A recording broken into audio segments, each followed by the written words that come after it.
1987 मध्ये भारत श्रीलंका दरम्यान शांतता करारावर स्वाक्षरी झाल्यानंतर लिबरेशन टायगर ऑफ तामिळ इलम यांच्या युद्धग्रस्त भागात भारताद्वारा तिन्ही दलातील निवडक भारतीय शांतता रक्षक दलाची नेमणूक केली गेली होती। या सशस्त्र संघर्षाला ऑपरेशन पवन नाव दिलं गेलं होतं। भारतीय लष्करी इतिहासामधील एक महत्त्वाचा अध्याय, ज्यामध्ये विविध युनिट आणि व्यक्तींनी असाधारण धैर्य आणि समर्पण दाखवलं, ज्यामध्ये 8 महार या रेजिमेंटची एक लष्करी तुकडी तैनात करण्यात आली होती।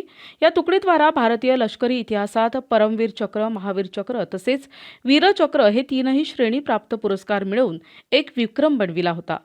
या तुकडीतील शांतता आणि स्थैर्यासाठी निस्वार्थपणे आपले प्राण अर्पण करणारे हे शूरवीर मेजर रामासिंग परमेश्वरम परमवीर चक्र मरणोत्तर, मेजर PS गणपती महावीर चक्र, कॅप्टन सुनील चंद्र वीरचक्र मरणोत्तर, हवलदार पांडुरंग काकफाले वीरचक्र मरणोत्तर, शिपाई प्रभाकर पात्रे वीरचक्र मरणोत्तर यांचा वारसा जिवंत ठेवून पुढील पिढीसाठी जतन व्हावा या उद्देशानं 8 महार परमवीर चक्र बटालियन माजी सैनिक ग्रुप नागपूरद्वारा या कार्यक्रमाचं आयोजन पाटणकर चौक नागपूर येथील आदत लॉन येथे नुकतंच करण्यात आलंय।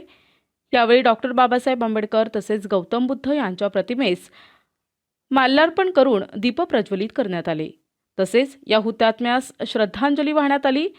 यावेळी या ऑपरेशनमधील सहभागी सैनिकांचा शाल आणि पुष्पगुच्छ देऊन सत्कार करण्यात आला। प्रतिनिधी अनिल बालपांडे, NTV न्यूज मराठी, नागपूर।